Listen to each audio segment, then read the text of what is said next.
Assalamualaikum warahmatullahi wabarakatuh. Alhamdulillahillazi anzalal Qur'an hudan linnas wa bayyinatin minal huda wal furqan. Asyhadu an la ilaha illallah wahdahu la syarikalah wa asyhadu anna Muhammadan abduhu wa rasuluhu la nabiyya ba'dah.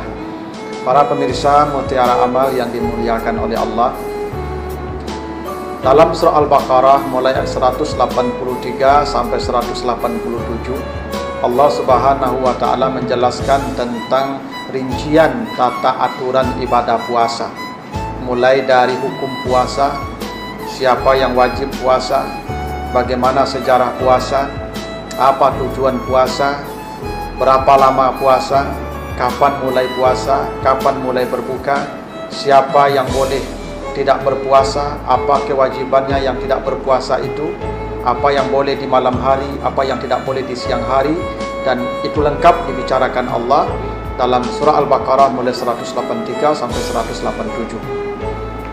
Tapi ada hal yang menarik dari pembicaraan Allah tentang ibadah puasa dari rangkaian ayat-ayat puasa tersebut.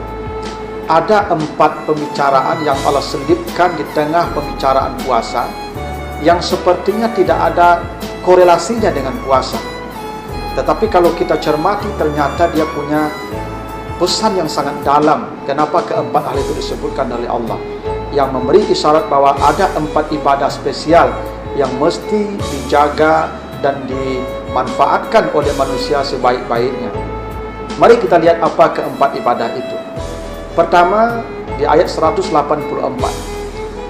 Di dalam ayat ini Allah berbicara tentang uzur puasa. Siapa yang sakit atau bepergian atau tidak mampu, maka dia boleh berbuka. Bagi yang sakit dan yang bepergian, dia mengqada kewajibannya di hari yang lain. Bagi yang tidak mampu, memberi fidyah.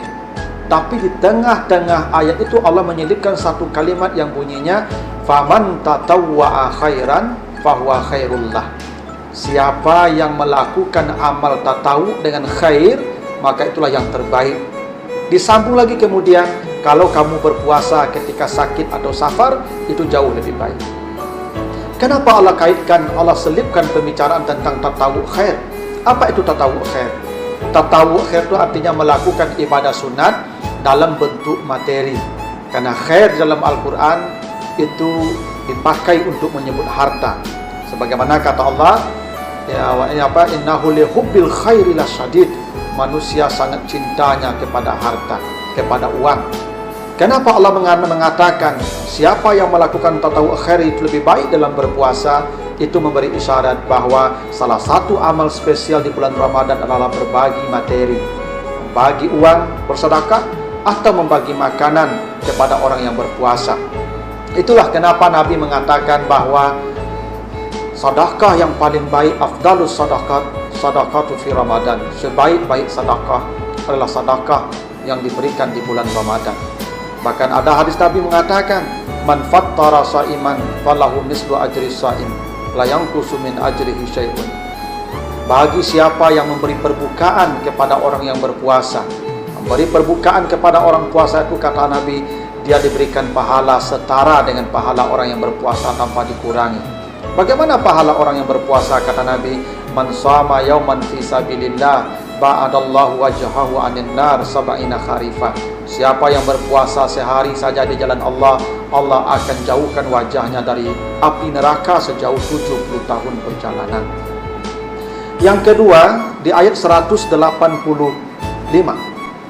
Ketika itu Allah berbicara, faman syahida minkumus syahra falyasum. Siapa yang melihat bulan, berpuasalah. Siapa yang melihat bulan, maka berbukalah. Ayat ini mengatur kapan mulai puasa dan kapan mulai berbuka. Tetapi di awal ayat apa kata Allah? Syahrul Ramadan allazi unzila fihil Qur'an. Di bulan Ramadan itu bulan turunnya Al-Quran. Kenapa Allah sebutkan ini bulan Ramadan turunnya Al-Quran, sementara Allah berbicara tentang ketentuan puasa?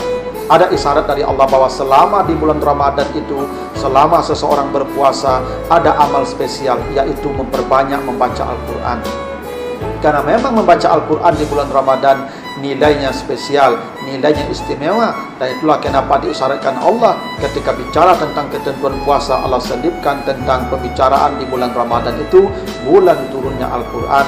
Karena memang seorang yang berpuasa hendaknya memperbanyak membaca Al-Quran, karena ketika mereka menahan haus dan lapar, manusia disucikan jiwanya dari kotoran-kotoran. Dan biasanya manusia kalau jiwanya suci akan dekat dengan yang suci, salah satunya dengan kitab suci. Maka wajar ketika Ramadan banyak orang yang begitu banyak membaca Al-Quran, karena kesucian jiwa yang dihasilkan karena ibadah puasa itu. Dan yang ketiga, di ayat 186 Allah mengatakan, fa iza sa'alaka ibadi anni fa inni qarib ujibu da'watad da'i iza da'ani.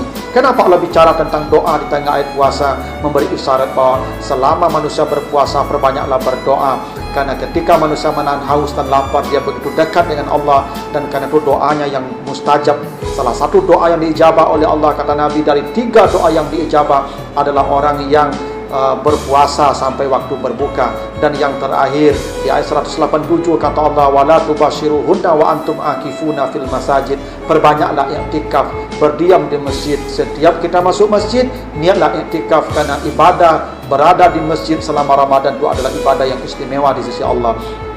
Itulah 4 ibadah spesial yang diselipkan Allah ketika bicara tentang puasa, yaitu memperbanyak sedekah, memperbanyak baca Quran, memperbanyak doa, dan memperbanyak i'tikaf di masjid-masjid.